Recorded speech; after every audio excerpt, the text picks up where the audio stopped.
A bit of a pre-fire coming down left and right.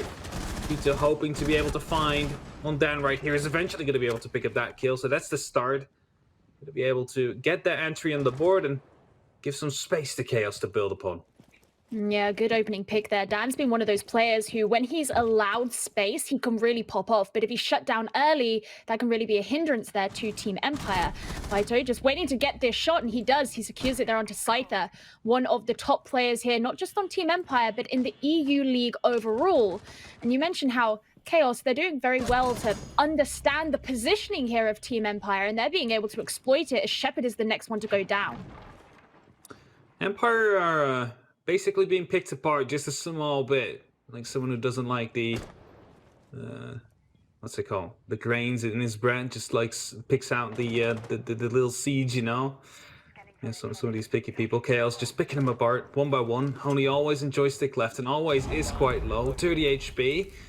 And he's now all alone. It's a grenade to come in from Cool Vibes there. It's actually from the roof to land in Cool Vibes. Beautifully tossed in. And that leaves only up to the pulse right now. He does have a C4 available though, so he has that little bit of utility to try and maybe stall out for just a little. Hold the crossfire. Instead, he's going to, like, if he's going to get peeked, stick with a little bit of a punch hole right there. He's going to be spotted out, but no real damage being done whatsoever yet. As right now, it is going to be always that gets forced back into kitchen due to the above vertical play, but still, they're on it. They still have the presence. There's still no opening for Chaos, and that might be a bit worrisome. Yeah, with about half a minute remaining, this is the longest it's gone without a kill so far. And as I say that, Joystick's going to be opening things up onto Shate. And looking like Team Empire, well, I was going to say might have the advantage here, but the trade's coming in and out. There goes the smoke, which means Red Groove is likely going to, there we go, put down the diffuser. That's going to force these members of Team Empire to begin to move in, but it didn't work out very well there for Shepard as he gets caught out. And actually, Red Groove going down to the smoke from the Toxic Bay canisters. Just side round, but good start there for Team Empire. The Red Groove's already actually making an attempt here on the diffuser. Is Shepard going to be able to stop much? He throws in the smoke canisters, but the diffuse was actually able to go down. Now Team Empire find themselves in a post-plant situation. They didn't use a single piece of utility right there, not a single micro smoke ball to go out, but in the meantime it's going to be Empire to respond. It's two coming in really quickly right there. They need to peek wide, but it's being watched. It's a killer Vito to come in, and as they right now try to long arm it, all the Renewals can do is actually go for these pre-fires. It's going to be up to Vito to try and deny this. They need to jump in. It's Joystick right here to come in. It's a one-on-one, swaps to his pistol, but he's over peeking it. Right now by Shatter, has to be careful to not be pre-fired. They have a drone on him. They know exactly where he is, and as then gets the kill right at the detriment here. There's that ADS just blinking away, trying to protect Cryan, but it's not going to protect him from gunfire. And that means Always can begin to move on in, and Team Empire have a definitive advantage. Oh, okay. Got to be losing Always there to Renewals. Pretty aggressive peeking there, but Chaos, they got to fight for themselves. Dan bleeding out as well. When you've got these two members here in the kitchen site, that means that he didn't really stand much of a chance. Suddenly things evened up a little bit more, and Team Empire are going to have to fight for this potential victory. And they definitely have to. I'm unsure, though, how Renewals was not instantly fragged back, because there's still two members who were in the office at the time when he managed to get that kill and rotated back out. But right now, it's a 3-3. We're counting down slowly. Red Groove is on very low HP, as all the members of Empire will be left in office now, as Vito takes the head of Joystick cleanly. This might as well become a draw to come in. It looks like they want to go for a plant right behind the bar right here. Renewals is looking to potentially go for a flank from CCTV and security. But they have to be careful because the Red Groove's still alive, still maybe has one or two smoke canisters left. Indeed, has two left, and he's going to be tossing them in any second now as Scooter moving through, trying to get an aggressive angle. He wants to go for the cover, but that is actually going to be allowing Renewals to get a response right here. Oh no, he does not spot out the leg or the man planting, as they are both being covered by the softball right there. And as the last 30 seconds hit right now, it's going to be Scooter to go down. It's only up to Shepard now. He's in a 1-on-3 situation. It surely must be winnable in some universes right here, but I don't think it's going to be coming through right here, as he's up against three members of Chaos. They're all spread out. There's not enough time to go for every single kill. There's also not enough time to go for a plant, and as he gets tagged up, He's going to be able to potentially get one on the board, but no, he doesn't even get that far. It's Reading is such a powerful thing to do as a defender. Pano is going to find one on Apasha. Great! You've took down the Goyo finally. His shield is down now in White Stairs. There's one player in Shockwave that you're going to have to deal with, but you have a Zofia. You don't unfortunately have stuns, which would be great for Hive, but you can pressure him away maybe from some power positions. Pressure in from Piano. There's so much that is possible for you as a team. Or if anything, pull up the Yana. Use her information gathering to your great effect. Oh, there it is. Grenade and the Nash Charge go off. Shockwave takes a lot of damage, but somehow is still alive. Runs away and is just trying to survive. So close up. A team kill. Unfortunate there. Okay. That's not great, is it? It's a great analysis right there, I know. Yeah, it's not great. Yeah, I think that's about as descriptive as you can get. Team kill at this point in the game when you've already had so much work going on from Prado finding that kill on White Stairs. You would expect maybe him to have a much bigger impact later on into this round, but not to be the case. Either way, Draven's going to make up for his past sins and find a kill back onto the other side. However, Rask once again is there ready to trade things back. It is a constant war between these two sides. WTG even things out in the 2 versus 2. KS crawls his way out. White finds a double. Can he make it a third to close the round out? It's all down to Rask by himself here inside of storage in a 2 versus 1, but time waits for no one here. Secret have got to play fast. They try and go for the kill. He finds the one into KS. It's a 1 versus 1. There is no time to play for him. Virtus the dream 1 versus 1 in Siege, dare I say. Either way, 90 seconds in, they're in the spot where they have control of the next site down as well. In this case, KS is the one roaming out. There's 2 of them playing on the second floor. They are trying to cause trouble, and there we go. I said that it can become a 2-half game in Siege. So far, it has started that way. 2 kills to Secret to kick this round off.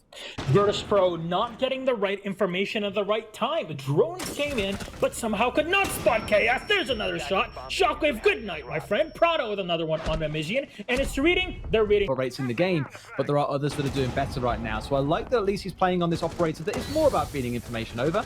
See if he can find something with a C4. Going to try and throw one up, but doesn't manage to connect anything as Virtus Pro very sensibly backed their way in towards the bar. It's a 5 versus 4. They've dealt with the C4s. This is a great advantage for Virtus Pro right now. Oh, the grenade bouncing right over the edge. Rask has to run back to take no damage. The Gridlock's pressuring downstairs. As you know, Expo is the man to deal with.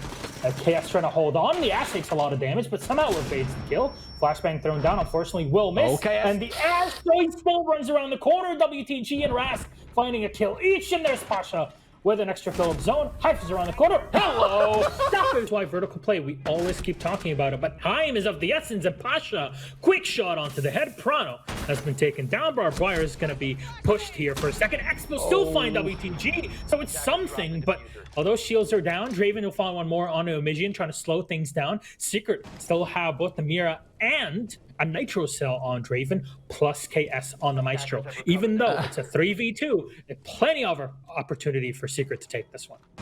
Levi's got completely the other side of his shield. Shockwave on the drop. It's a 3 versus 1 though. It's all down to Draven by himself. You think he's got the most frags for his team in this game. One of the big fraggers for them, but it's a 2 versus 1. That plant is going down. And I'm not going to lie here, Milosh. I always give the advantage over to Virtus Pro in these kind of situations. Secret have time and time again showed the delivery is not there. Well, it's all down to the grenade master himself in Draven to make this one happen. Out comes a C4. That's going to go nowhere. It's entirely on him now to get himself inside a cocktail and find a kill. Steps in, there's someone to his left. He doesn't even know at this point, I don't think. Waits for him to walk around the corner. It's all too easy for Rask. It's all too challenged by any of these players that are still roaming upstairs.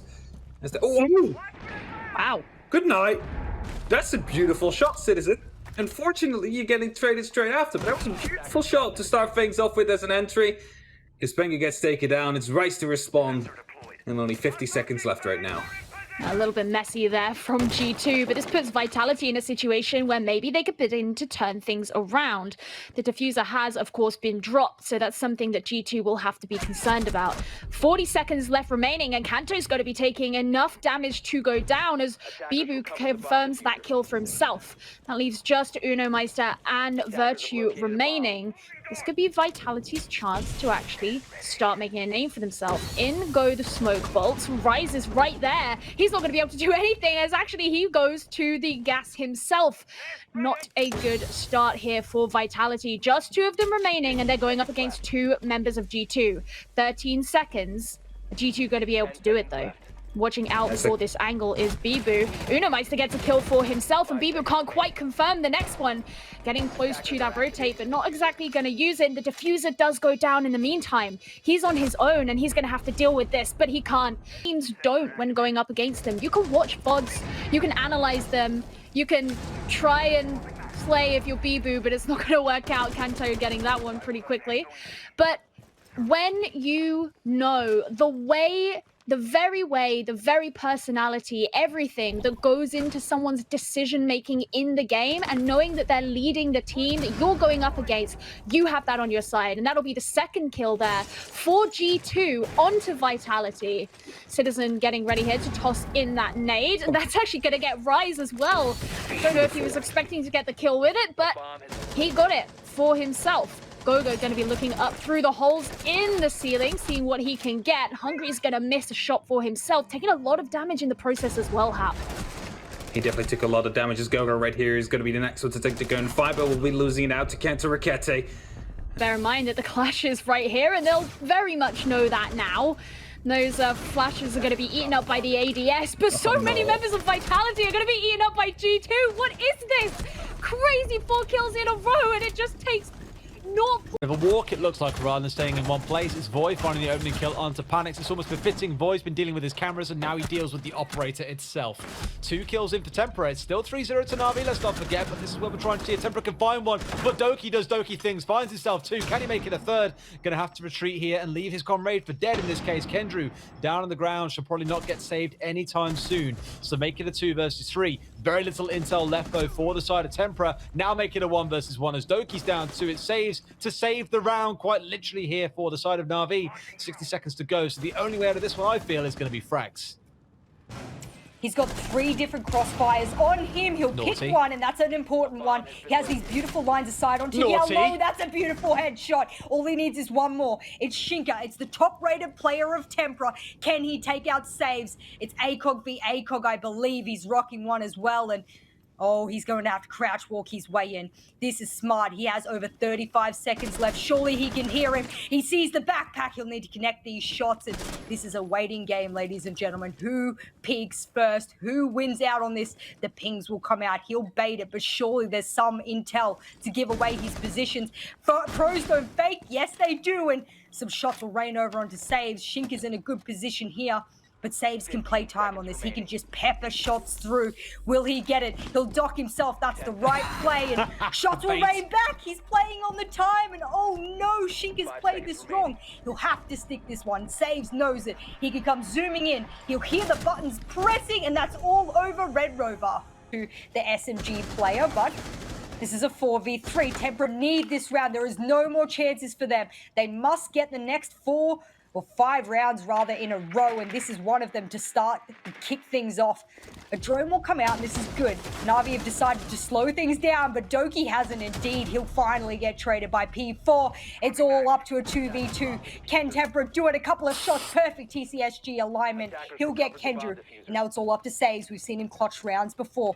Can he do it? He's got just over 35 seconds left. He'll have to make this count.